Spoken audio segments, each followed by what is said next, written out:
All right, I'm not sure what's going on. YouTube's still processing all my videos. I'm not sure they're trying to block me for some reason. YouTube's processing my videos. Maybe I feel like I need something in the background. Let me face this way. Yes, I'm back in boring old, Frankly Fabulous Plaza here by the Apple Store, 14th Street, Manhattan, New York. It's the Frankly Fabulous video diary, the private video diary. I'm uploading some hot new episodes, and for some reason they're stuck in processing. I don't know, YouTube. What's the deal? Why are you trying to block my truth? Got some hot new private personal video diaries for all the little Frankly Fabulous subscribers out there. All the loyalists, they're so waiting for that. And I'm also trying to do my taxes right now. I don't remember what my 5-digit e-signing fucking thing that I created, because I did my taxes last year with this website that was like, they didn't give me a PDF or anything. I can't, and I sign into them and they don't have a record of any of my shit. So it's like, I don't even know if I wanted to get a copy of my 2019 tax return, how the fuck I'd even do it. But, so I can't figure out what my goddamn 5-digit, I don't even know if I have one. I don't remember creating one at all, but, I did get all my stimulus money and whatnot, so I'm definitely in the tax system, So I'm waiting to see. I keep filing, getting rejected because I keep putting in the wrong PIN numbers.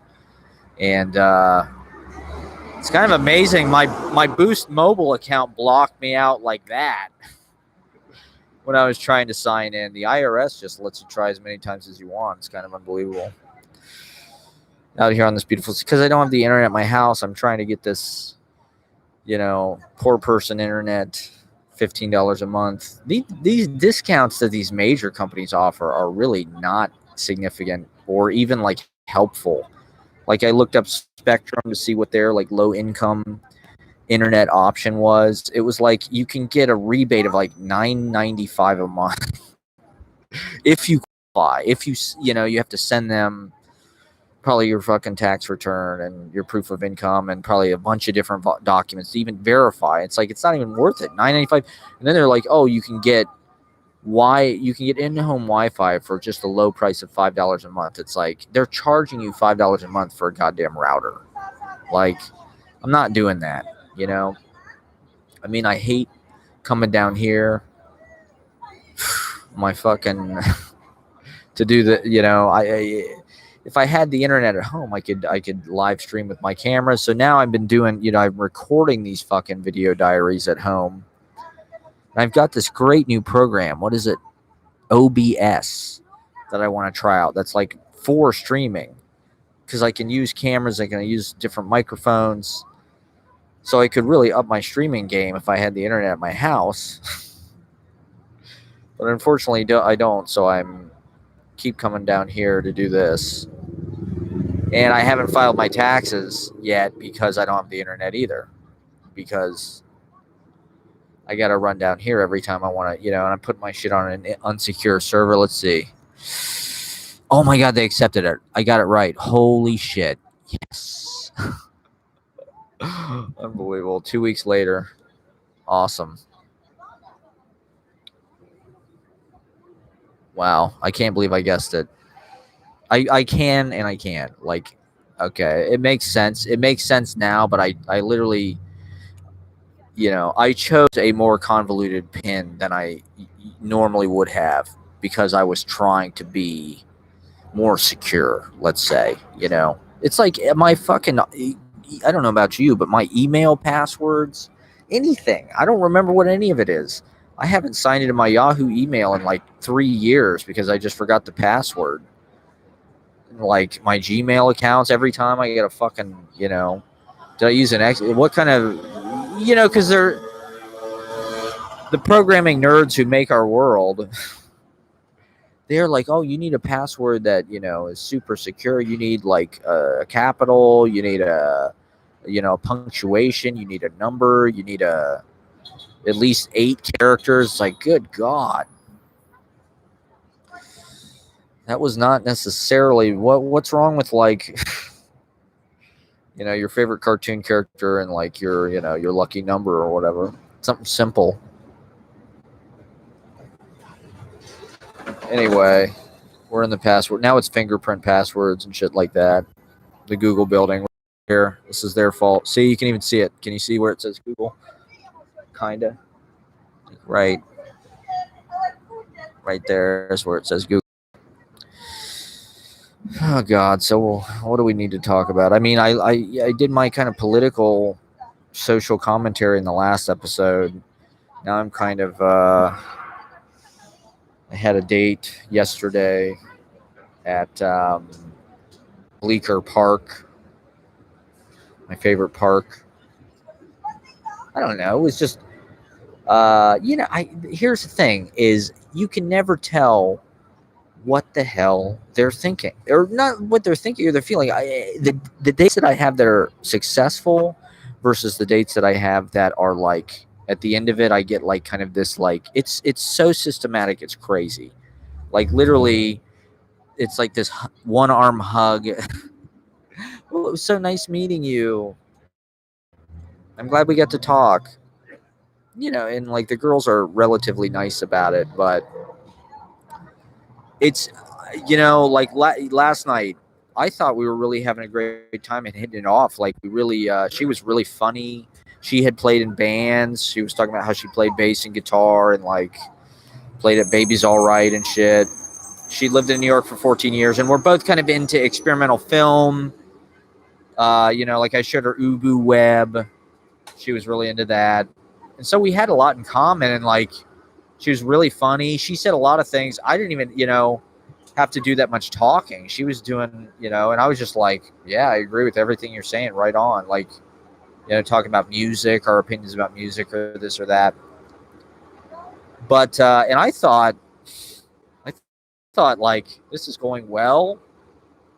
I'm like comfortable as far as like the attractiveness ratio here. I don't feel like she's like looking at me like, who's this fucking scrub? Like, I'm taller than she is. To be honest, I thought I was like a little bit out of her league. Not out of her league, but like I thought I was definitely like probably a little hotter, maybe. Which I thought was gonna, work in, I thought she like was really into me. But I don't know. At the end, I got like the one-armed hug thing, and she said it was, because we both kind of live on the west side. She said if we ever want to get coffee sometime, we can do that and talk about, have pretentious conversation, she said. So, well, it was weird because we were supposed to meet it was Memorial Day. The whole weekend was dour and just grim and raining and cold, and I didn't do anything. I was hungover literally the whole weekend. I didn't hardly leave the house. And then yesterday, it got nice, kind of unexpectedly. Oh, I'm so glad they accepted my federal return. That means I'm done with it. I filed my taxes, and you saw it. How exciting. Right here on the Frankly Fabulous Show. You only here will you get that kind of excitement. Live. Filing my tax return live. That's right. You were here for this legendary television event, live streaming event. Who has ever filed their live tax streaming? No one. Frankly Fabulous, pioneer. So we were supposed to meet at 7 p.m. Monday night. It was Memorial Day, but it was nice out. But, 7 p.m. you get a drink. We're supposed to meet in a bar, and then we bumped it up because she kind of gave me the impression she was kind of just like free and kind of like hanging around. So I was like, yeah, why don't we meet in this park? And she's like, okay, great, 5:30. So I come down at 5:30. We're sitting on this bench. It's kind of awkward because like the bench is kind of small. So we're we're a little close together, but like your bench, you're sitting side by side, so you're kind of like, you know, contorted, like you're twisted. You got your shit all twisted. You know, like a date, typically, it's kind of like a chess match. There's a table between you. You're face to face, mano y mano. You know, this, it's like we were kind of on the bench, and it was like the thing about Bleecker Park is you got to get a bench facing Bleecker. We had a bench in this little pathway that goes between Bleecker and Hudson, and the people watching isn't as good. The thing about Bleecker Park, it's great people watching. Well, not great. I mean, it's West Village, boring, tech loser, just the most boring people on earth. But she was really cool and entertaining. But like she told me she worked on the fucking 77th floor of the Freedom Tower. Not anymore. She used to work for some startup. And she said clouds would roll in, and all of a sudden, she said they had a 360 view. All of a sudden, the entire office would be surrounded by cloud and like whiteout conditions. She was really interesting, you know. And she, like I said, kind of artistic, but like she'd kind of put that part of her life away. She seemed like now she works, she makes money. She's from Taiwan. So it's like, I don't know. I mean, I'm trying to kind of meet people that are a little more artistic, I guess, or like doing shit actively, you know. I got this reading next week at KGB Bar. My friend from LA booked this reading at KGB Bar. So June 9th, everybody mark your calendar. June 9th, Frankly Fabulous live.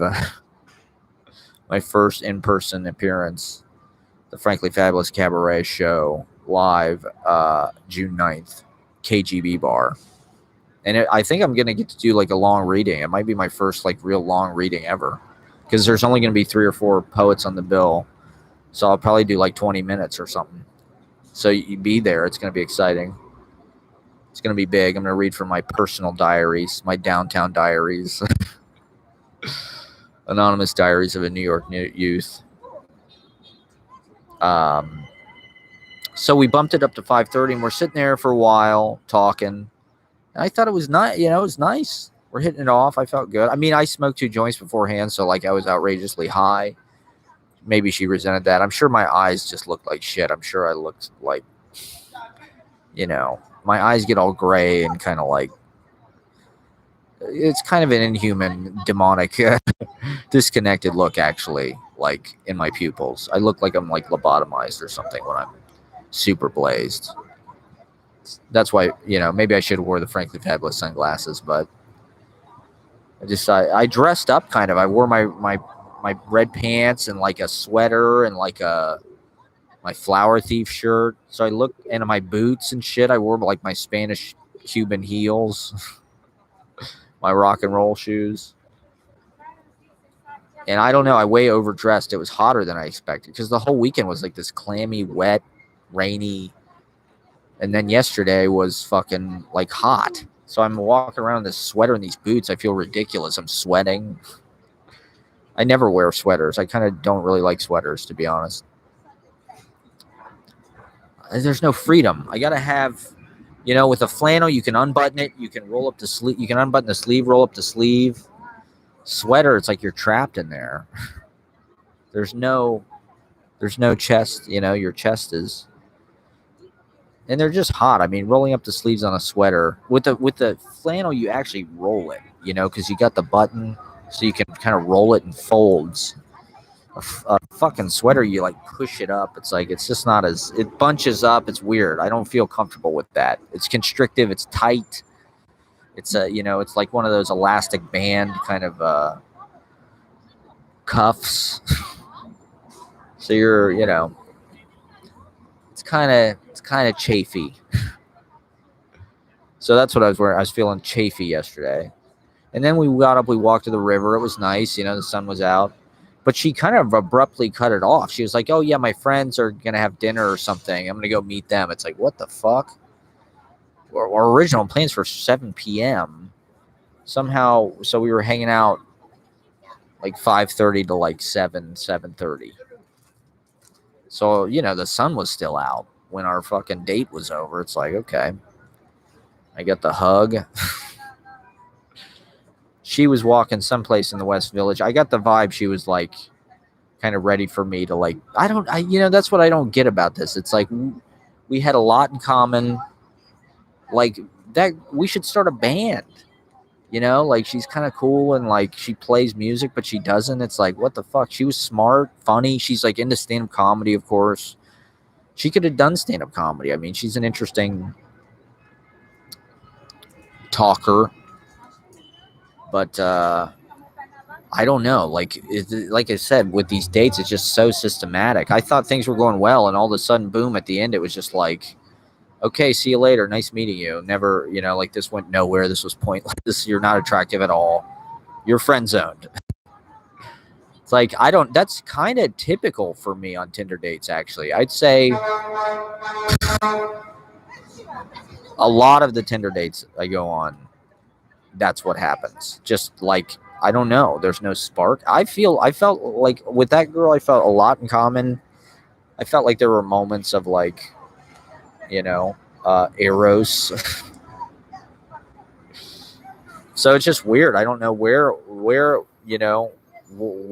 the, it's just so, the good date, like I said, the good dates I have that like where you kiss somebody or something and dates like that, it's almost imperceptible, the difference. I really don't understand like why I was so fucking like friend zoned after that, but with other dates not so much. I mean, you meet a lot of really cool people, in New York. Like there's a lot of people that are like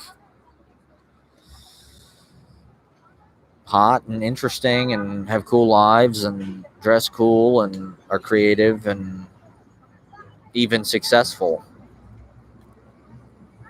And I don't know. I would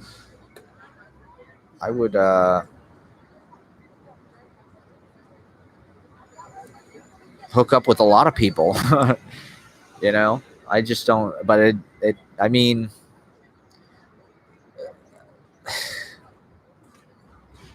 I've been on, I think, 6 or 7 different Tinder dates since April. And it's basically, I don't know. I think I need to reorient my energies. That's one thing I've been kind of and they haven't been Tinder dates. They've all been Hinge dates, actually. I'm banned on Tinder. So I shouldn't even be giving them brand awareness. But I think I need to reorient my energy, because it's just like, the days when these dates are, it's like you're kind of anticipating that that's going to happen. You're, and then you get drunk. Or like I said, my date on Friday, like I had 3.5 beers. I was hungover the whole fucking weekend. It was just like, whoa.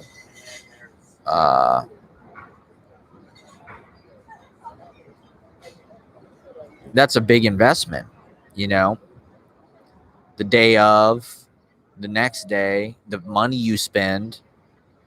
And it's not like I'm necessarily, I mean, I thought, I was under the impression there was going to be a COVID fuck fest. I don't know, like, not to be fucking, crude about it, but like, the story in the media, the fake news, sorry to resurrect that term, but has been, oh my God, everybody's going to be so horny because we've been in a pandemic and like they're hooking up in bathrooms and shit. It's like, that hasn't been my experience at all. Even after I shave my beard, like, it's just frustrating. It's lonely. I got this big apartment and, nobody to use it with. Like I want somebody to come over and watch movies with me and like check out my books and like be impressed by this unbelievable apartment I live in, with this unbelievable location, with this unbelievable, it's like, I just feel, I don't, like I don't know. Because in certain situations, I feel so impressive and so like I turn people on. And then on these dates, I just feel like I hit a fucking wall. It's like, what the fuck? How can I be so impressive in one context, and in this context, I'm just getting completely dismissed? It's like, I gotta believe it's the context. Like online dating, I just think there's no. I think for one thing, people have to like. They something has to happen that makes them like attracted to you. Something you do, something you know, like some kind of status thing, maybe. Uh, you know, uh, and like with online dating, there's no guarantee that that is going to happen. So like if somebody agrees to go on a date with you, like who you meet in IRL, that moment kind of already occurred. That moment where they're attracted to you, you know, like for instance, like, okay, if I meet somebody at a show or that I've done, they see me on stage, they're down to hang out. They might even be down to hook up just because they've seen me in this social context where I'm like sort of impressive or whatever. And that work has kind of been done. When you're on a date with somebody, it's like there is the context is just you talking about your fucking self. And like, unless you're just humble bragging about everything and being like, oh, I'm published in this thing, or I'm in this fucking movie, or I'm playing a gig at this place, or I won this award, or blah, blah, blah. I don't even know. I don't even know how you impress people or become attractive to them, to be honest. Like yesterday, I don't know. Like, I thought I was more attractive than this girl. When she showed up, she didn't really look like her picture. Let's say that, you know, which usually I'm the one who's less hot than their picture. But I don't know. That was not the way it played out at all. And yeah, I don't know. Like, I feel like an attractive guy. Like, I do feel like it's mystifying, actually, you know, and making that happen, making that moment of attraction, or like somebody falling in love, you know, or whatever. How do you? I don't know. I don't know how to do that, really. I guess is that game confidence. What's confidence? How does confidence exemplify itself in the date? I guess it's just it's probably somewhat obvious that I don't feel unconfident, but like I'm neurotic, I guess. That probably undermines whatever sense of like confidence I might have that comes off as like attractiveness. I don't know. This is just me. I think when women say confidence, I think they mean height. I think they mean 6 feet tall. Because guys who are 6 feet tall are more confident because all these women are throwing themselves at them because they're tall. It's an Ouroboros. It's a Mobius strip. It's stupid. I'm sick of it. Like, I was taller than this girl by like a few inches. Like, there's no reason for her to want to date a guy that's 6 feet tall. You know? I mean, obviously that's a matter of personal preference, but like, I don't know. And not to put too fine a point on it, but I have never actually dated an Asian woman. Well, my ex was half Asian. Her dad was from Iran. But I've never dated a girl from like the eastern part of Asia before. This girl was from Taiwan. And I've been matching with more, surprisingly, you know, because the only reason I mention it is because we're in this moment with the pandemic where there is kind of a spate of anti-Asian violence and anti-Asian sentiment, and it's horrible. That's just something I mentioned in one of my episodes that's processing, is this kind of anti-Chinese sentiment that is being brewed in our country, you know, was the virus, you know, engineered in a lab in Wuhan, they should pay us some kind of reparations or something because, you know, they fucked up the whole world with their virus because they eat bats and shit. And there's some insinuation or implication that there's going to be a war with China, maybe. I mean, like, that seems to be what they're kind of gearing up for, you know?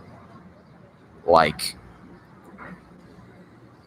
we have to investigate them. We have to, like, we don't like the way their government is with its, you know, state-controlled media and blah, blah, blah. We need to go in there. And I mean, it's only a matter of time because they own so much of our debt. You know, that's what doesn't make any fucking sense about all the Republican bullshit about debt. You know, all they do is debt spending. And they don't, it's owned by China. They already own like trillions of fucking dollars of our debt. We already owe them trillions and trillions and trillions of fucking dollars. And sooner or later, there will be a war, you know, because we're not going to pay it back. It's impossible. There's no way. We borrow money from them to buy shit from them so they have an economy, you know. They make everything. They probably made this fucking microphone. Yeah, made in China. This fucking computer was made in China. Not that I give a shit, but I suppose what? Sooner or later it will flip and they will become like sort of the bourgeois, middle class America superpower, and we will become what? The third world sweatshop working for 13 cents an hour. Is that where we're headed? I mean, we're already there, right? I mean, essentially.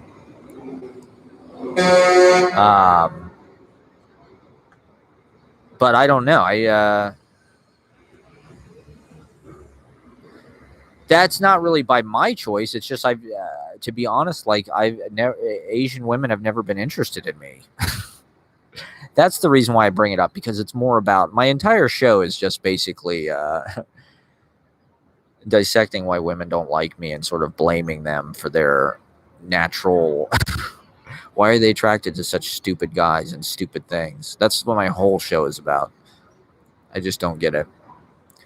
And so I'm just dissecting this curious little, maybe that's uncouth, but I do feel like it might be a cultural thing. Like, am I weak? Am I too weak? Am I too passive? Am I too, like, I don't know. It's kind of, but I have been matching with more. Is that a confidence thing? You know, are they not matching with me before because like they didn't think they were good enough? Maybe. I don't know. I'm just trying to explore every angle here because now it's different. Now it's like I have been getting a lot more matches with you know, women descended from that region of the world, and I think I'm down. You know, I think it's cool. This girl yesterday was awesome, but she left early, and I just don't get it. It's like she probably is just work like everybody in New York, that there's no sense of like, hey, why don't we just smoke weed and hang out and jam or something? Like, she lives in the neighborhood. There's not that many people like that around here, to be honest. There's not that many cool, creative, you know, it's all tech bros, basically. It's horrible. You know, I'm reading this book, and I wanted to talk about this too. My Life and Loves in Greenwich Village by Maxwell Bodenheim. And it's, you know, I picked up Edna St. Vincent Millay's book about her sonnets from the 30s or whatever, the 20s. She lived on she lived on Barrow Street or whatever, that narrow house. It's the narrowest house in the village, 6.5 feet wide or whatever. And it was, you know, the preface to the book was like, oh, Greenwich Village in the 20s was, you know, where every poor, you know, bohemian person came because because it was so cheap to live there. They couldn't afford to live anywhere else. Now it is the exact opposite. It's like it is literally the most expensive place to live. One of them in the United States and probably the world. How did that happen? And so I'm reading, this book is really interesting because it really is, Maxwell Bodenheim is kind of an incredible figure. He was like a street bohemian poet. Jack Michelin was really influenced by Maxwell Bodenheim. In the Village in the 20s and 30s, kind of era of Joe Gould and Cummings, Edna St. Vincent Millay, like I said, Marianne Moore, maybe, etc., etc. The list goes on. This milieu. And the book is basically a bunch of short stories, but they're poetic. His writing is definitely poet's prose.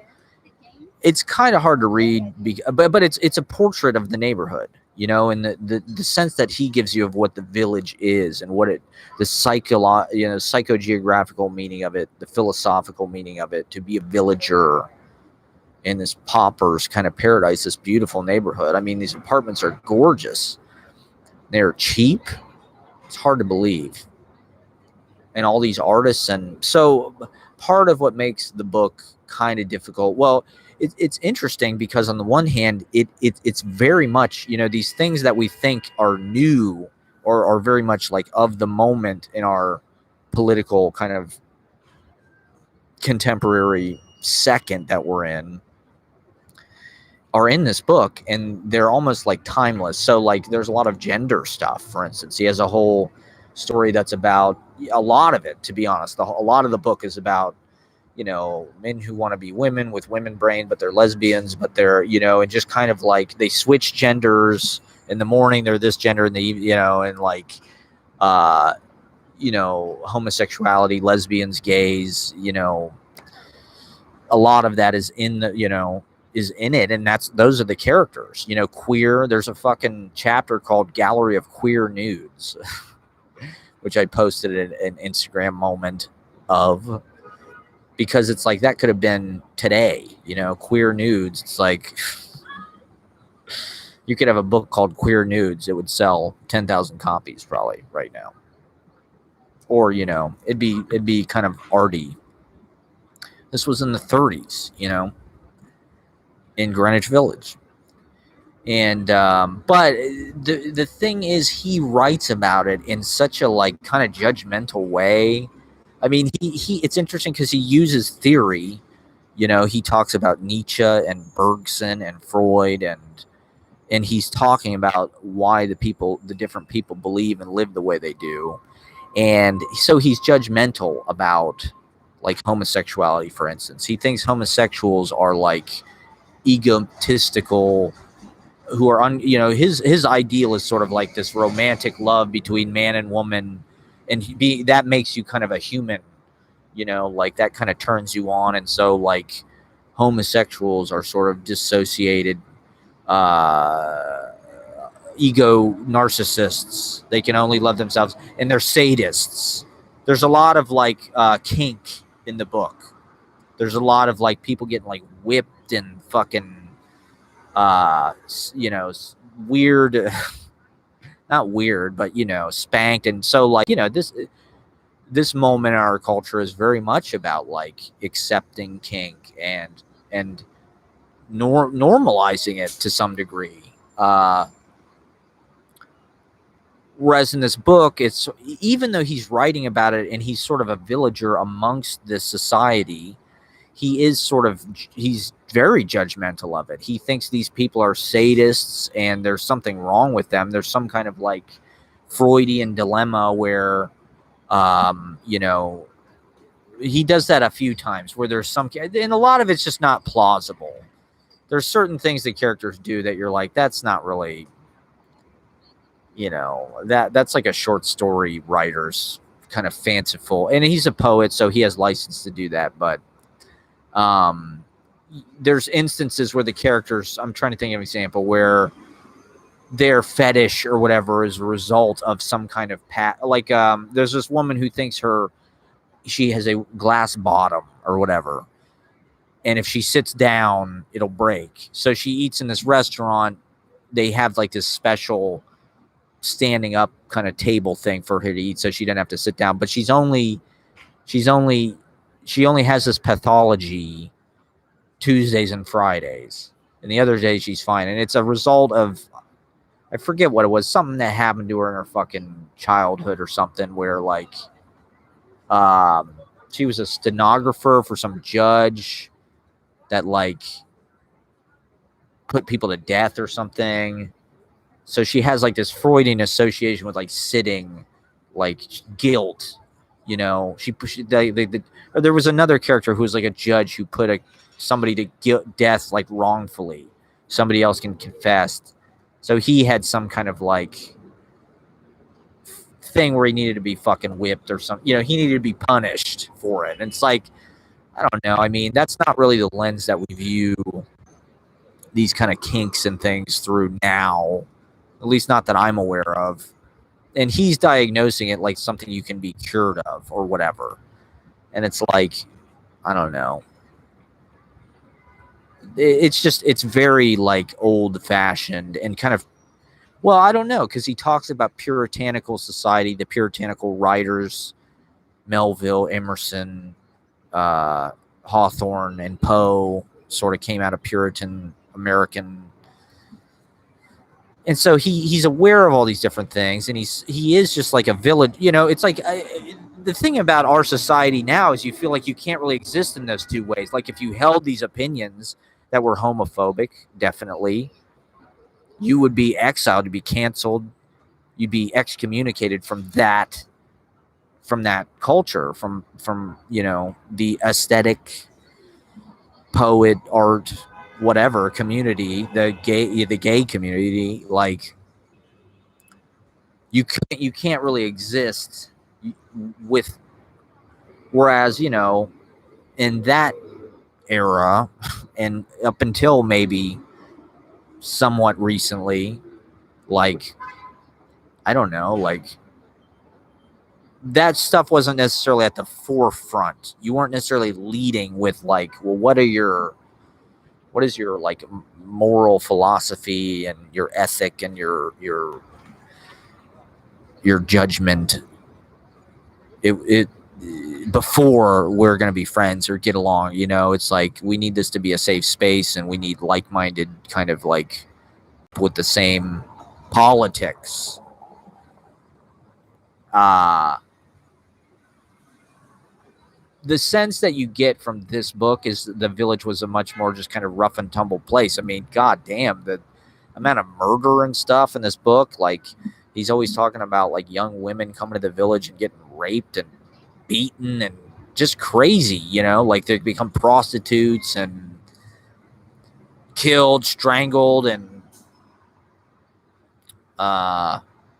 in fact, he was beaten to death in a kind of interesting bit of, I don't know, maybe a little bit of self-fulfilling prophecy or something. In the 50s, I guess, I don't know the exact story, but he was staying in a room, I guess, with some kind of mentally disturbed individual. Him and his wife or his partner, you know, his female companion, were living in a room with some guy, I think on the Bowery or something, because it was cheap. That was all they could afford, was to share a room with this crazy person. See, that was New York.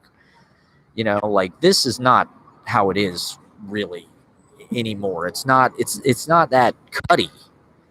You know, like New York used to be like this isle of just smelly, degenerate, derelict outcasts, crazy people, you know, violent people, like hard asses, you know, like characters. Fucking, it was a much, much, much different place. And the severity of that, and the, you know, hunger, drunkenness, alcohol, drugs, real drugs, everywhere. fear, crime, violent crime, walking down the street. It's not like that. It doesn't even smell bad. It's a mall like this. This is like a little fucking like food court at the mall or something. So anyway, him and his partner were in this room, sharing this room with this crazy guy, and I don't know what happened, but the dude snapped and beat him to death. Like, could you imagine getting beaten to death? Like, that'd be about one of the worst ways to go, I feel. So, I don't know. It's a little bit hard to read the book because of these judgments in this kind of like antiquated worldview. Even though it's sort of interesting because it's very contemporary. It feels like now, or it feels like the same things that people are trying to like champion and like act like are some kind of avant-garde, cutting edge. It's like, well, this was 100 years ago, basically. And it's the same. You know, you can tell he's not really into Gertrude Stein. He has a Gertrude Stein chapter where she comes to visit, and he says something about how Gertrude Stein controls the avant-garde via radio transmitter from Paris, from Montmartre or Montparnasse, and it's just interesting to see how those avant-gardes were 100 years ago, and the layers of the generations of the bohemia and the beat type living. It's not new, even though it feels new, and it feel, you know, like 60s East Village Poetry Project, 80s East Village Poetry Project, you know, even that feels kind of old. Or 50s beatnik culture, Gaslight, Taylor Mead, Jack Michelin, Bob Kaufman, even that, or even before that, you know, Harold Norris, 40s, Marlon Brando, Tennessee Williams, Delmore Schwartz, White Horse Tavern, Dylan Thomas. You know, the layers of the bohemia. And then before that, Kenneth Patchen, 30s. You know,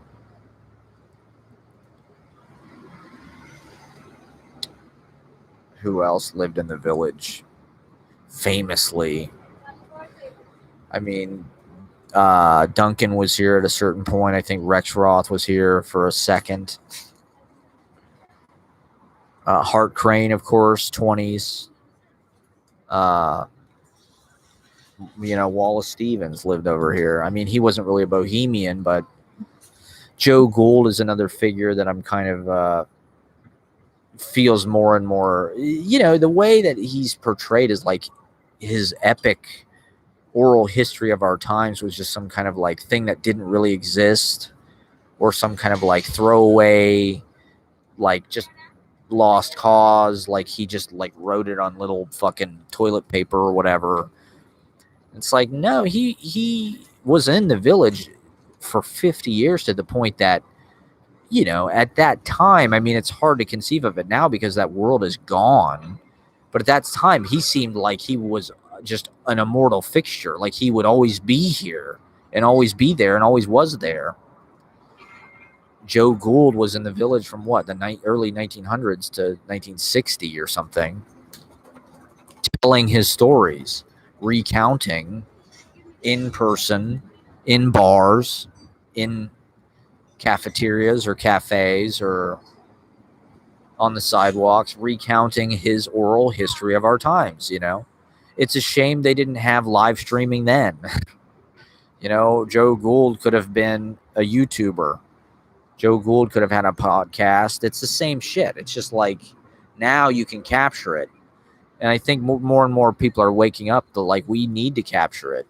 Like, is there anything better than listening to old people's stories and hearing about the way the world was? And, you know, my grandparents were born in the 30s. Oops. Aw.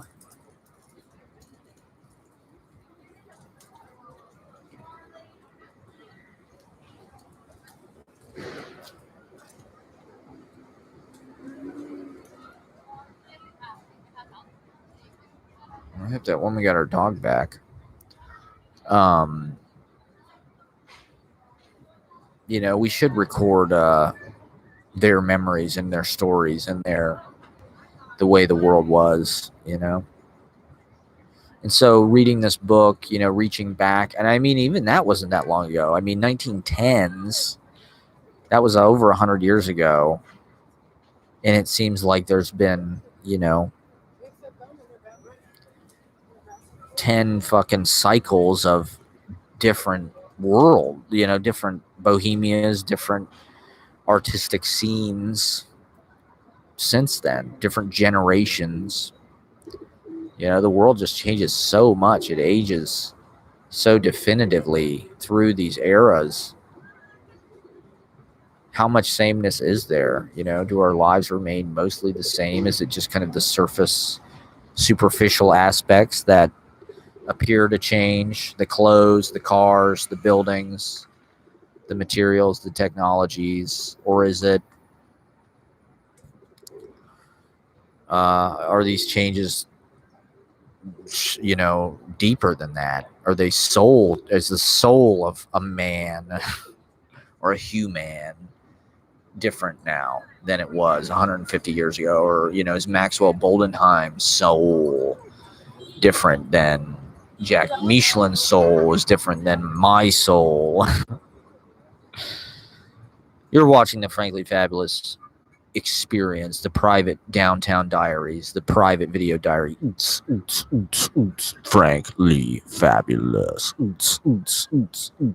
Come see me June 9th, KGB Bar, East 4th Street, in the Village. We're going to be kicking it old school, oral history, getting weird, busting it open. This is our first live performance, so we're really going to do it up. We're dressing up. We're wearing the outfit. It's going to be phenomenal.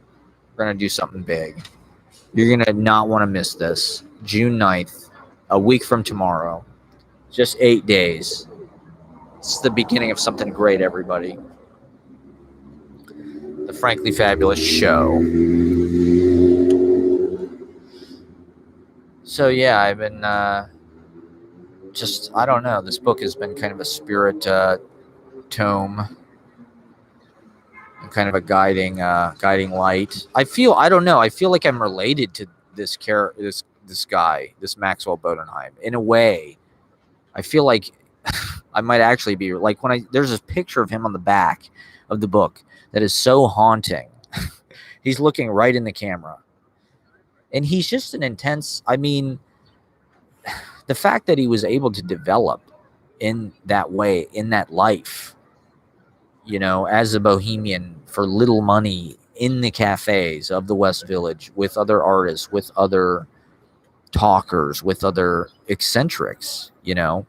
And the impression you get is they were much wilder than we are. He's talking about all these orgies where everybody's naked all the time in the village. Like, everybody breaks the rules. It's like, what the fuck? Where is that going on now? Like, everybody seems like they're so guarded, and so they just police the fuck out of their, you know, nobody wants to be embarrassed. Nobody wants to lose control. Nobody wants to be naked and having a big orgy, or like, you know, now there's like these very high-end sex parties and shit like that cost shitloads of money to get. You have to be some super elite rich person to get in. It's like, well, that's not the same, really. In this picture on the back, he's looking right at the camera, and he absolutely looks like a ghost. You know, it's like totally Victorian. Yeah, I don't know. He is kind of European figure. He has that kind of like severity and kind of hardness and deep thought, heavy thinker, and he looks like my dad's side of the family. There's a picture of him in the book. Oh my God, he looks a lot like my dad. Not a lot, but there's aspects of my dad's face and my dad's side of the family. His dad and especially my Uncle Alan. There's a picture in the book where it's like, wow, Maxwell Bodenheim looks kind of a lot like, you know, as far as I know, my family's not. Bodenheim is probably German, right? I haven't looked up where he's from or really his life story or anything. But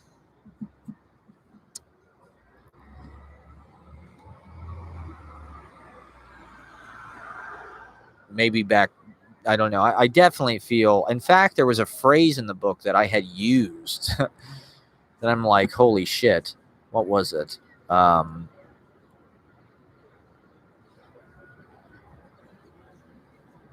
It was literally like I had used the exact same phrase, and I was like, oh my God, am I a reincarnation of this guy? I'm sure, I don't know. I think we're all sort of little pieces of each other. You know, like I feel like I'm the reincarnation of a lot of different people, you know. We all have portions of our ancestors' souls, maybe. We're the same. We're made of the same stuff, the same star material. And that's why we're stars. I don't know. It's kind of interesting. Like, could you be friends with people from other, you know, like, are you only meant to be friends with the people that are alive when you're alive? Could you be friends with people who are alive at different times, or would it just be too much? There's just too many interesting people to know over world history. There's so many interesting people now, even my immediate friend group. And they're currently alive. You know, like, are we I mean, we are. We have to be. The people we're alive with now are like the most special people to us. They are like our little, you know, platoon of we're in the war of existence. We're in the foxhole together because we're all here now, but you know, I mean, all the people who have ever lived might be alive right now. You might just keep getting reincarnated immediately. That's what I think. I think as soon as you die, you might get like a little, like you get like a little timeout, however long you want to, you know, stay on the bench and kind of watch the game, or like you're in spectator mode, like in a first-person shooter, and you can click in whenever you're ready and be reborn. And so, you know, everybody's alive even now. The girl yesterday was into Orson Welles. We talked about that a little bit. She's got Criterion Channel. It's been a recurring theme. I got to get Criterion Channel, I guess. We're going to be wrapping up. We're on 22%. Thank you for watching this little midweek. Yeah. Okay, sweet. So my fucking, I guess this is starting to, is my shit starting to process or not? I think it did. All right, my Ohio return was also accepted. Sick. My content, we just have such hot content coming at everybody. You better believe it. I got to make some. So yeah, I think I don't know. I think I need to like reorient my time in a way. Like going on all these fucking. I mean, these online dates are not really paying off. I feel like if I spent my energy busking, performing in person, like get this PA, rather than go on a date, come out here, do some kind of public performance, sell my books, set up a little table, maybe write poems, maybe go to Washington Square Park, do it. I feel like I'd be way more likely to hook up with somebody doing that, to be honest. Like these dates are just going nowhere, you know, like, or it's just like the process is just like so methodical and so slow and just like, I'm not necessarily like trying to get a girlfriend. I don't know what the fuck I'm trying to do. Like my existence is so kind of weird right now because I live alone in this like island of just like the dehumanized tech zombies. Like I'm just surrounded by like drone Amazon Prime people. So like there's not really that many interesting people or places, you know. I don't know. I haven't really hosted a lot of people at my fucking house and shit either. So like I have this space that I could be having functions, I could be having creative ferment. And I don't know, with these dates, you just like, people are just trying to hold you at arm's length so much.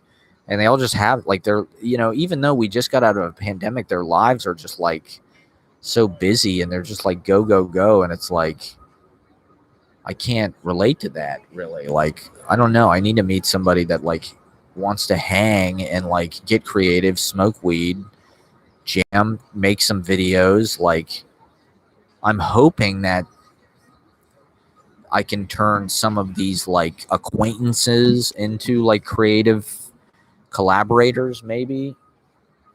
And I don't know. I'm hoping to establish some kind of like social network in public via performance and just like posting up in the same place all the time. Like, I'm enjoying my life going, walking around the village and being solitary and going on dates at bars in the village and writing and shit. But like, I don't know. I need to make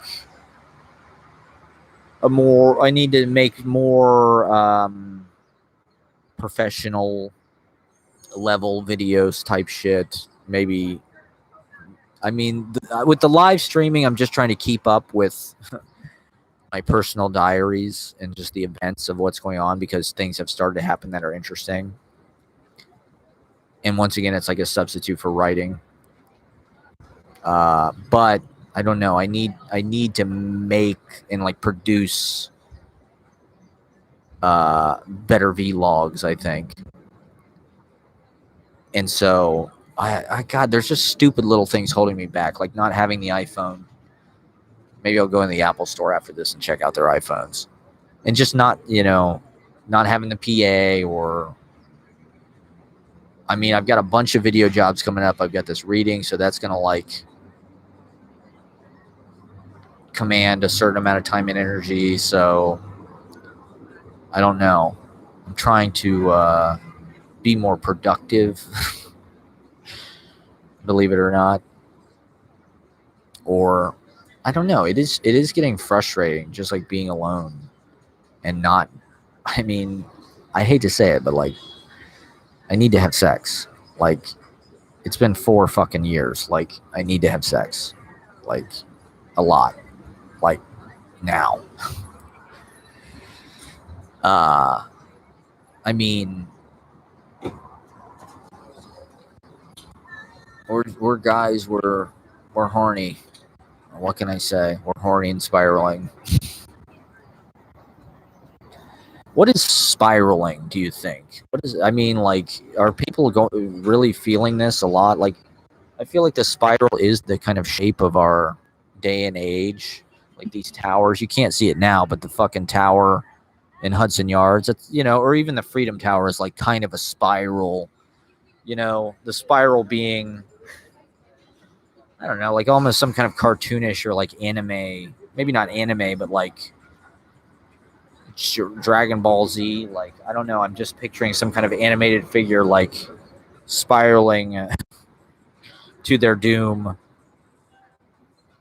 When I was a kid, we had this spirograph, which was like you put a little pin in this, like there were all these like gears, these plastic gears, and it would draw these incredible spiral designs that were like very cohesive. They looked like donuts, but they had like kind of these these schematic kind of piping patterns within.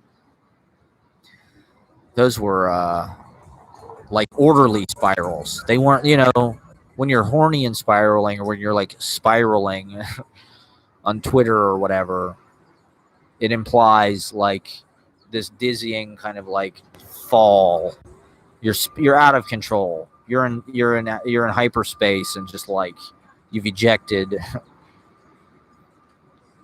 You've lost orientation. You don't know which way is the horizon, which way's up. You're in free fall. I mean, Trump, we were all spiraling. But it's kind of a hedonistic, indulgent gesture as well, to spiral, it's almost like a cartwheel or some kind of acrobatic And I don't know, there's something kind of dark about it. Hypodermic I'm spiraling. You know, I don't know.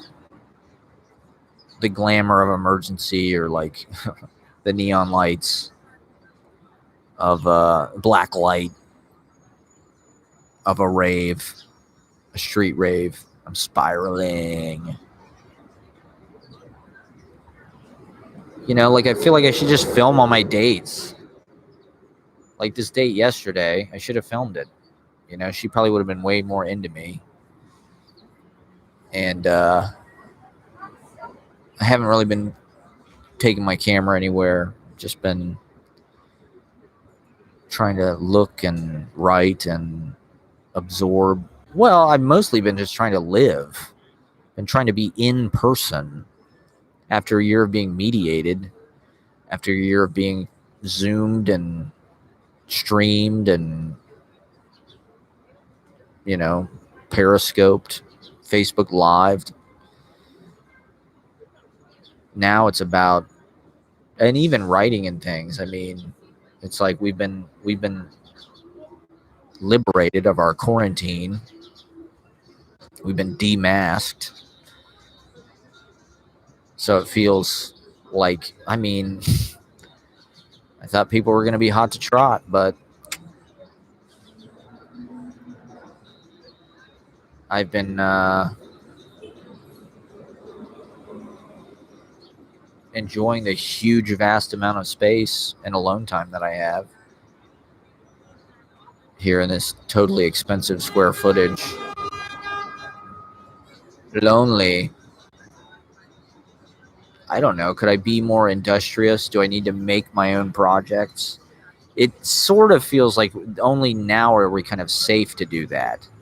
You know, this has been like a gradual process, and kind of like we're easing our way back into it. You know, I've only really been immune for a little over a month. It's June 1st. Time's been passing really fast, you know. So all of a sudden now we're indoors, we're doing events.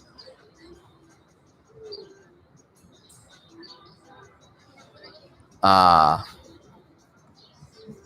mean, the girl yesterday, she was very cautious about coronavirus. To her credit, she's actually probably the first person I've met that's like as careful about it as I am. She was asking me if she thought traveling was safe, flying and things. She wants to fly, but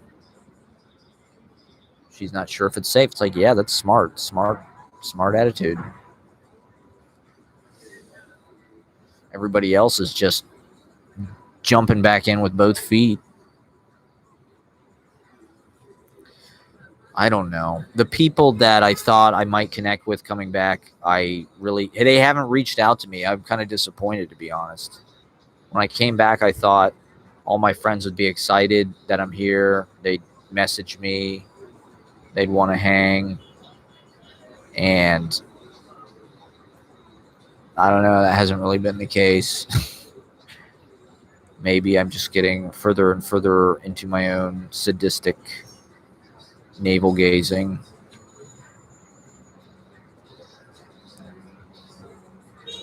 What would Maxwell Bodenheim say? I'm a detached Freudian sadist. I just see all these girls flirting with these guys that are just not as good as me. I'm so hot, I just don't get it. I'm literally such an incredible, creative, sexy, smart, funny, cool, interesting, stylish. I have an amazing apartment, got money, in a glamorous in a fucking fantastic location. I've got a projector. My Twitter's incredible. Nobody follows me on that. That's dumb. They're dumb as fuck. People are so fucking stupid. I just can't even stand it.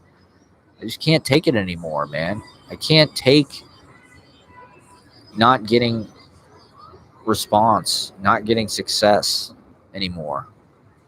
Like, what the fuck? I work hard. I've worked hard my whole fucking life.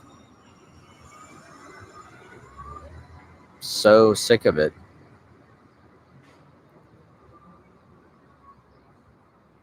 Why? What the hell is wrong with you women? And everybody. I don't know. I'd like to make new friends. I know kind of people that I'd like to get to know better and hang out with more and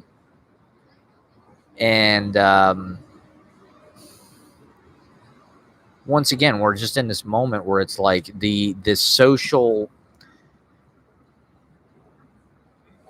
events haven't really like materialized totally. You know, like there was a reading Sunday night I could have gone to. It was supposed to be outdoors, and then it rained and was cold all day, and I was hungover, so I was like, "Fuck that! I'm just gonna stay in." They probably still did it, but the other thing is I don't live in fucking Bushwick. Everybody, this scene that we're talking about, this Maxwell Bodenheim kind of West Village, it migrated almost by the decades. In the early part of the 20th century, it was in the West Side, and then the late part of the 20th century, East Side. Now then it went to Williamsburg. Now it's in Bushwick and Ridgewood and Bed-Stuy. And like, that's where the young artist, deviant, poor, working, creative, people from middle America are. Okay, my battery's dying. They're not in Manhattan. They're not around me. I'm surrounded by rich people. Rich, boring, beautiful, tech,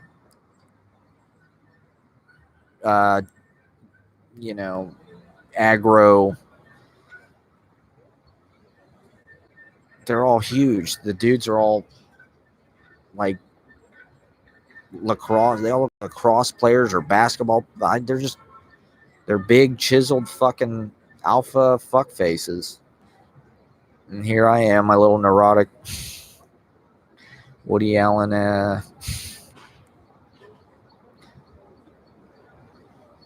Woke Woody Allen.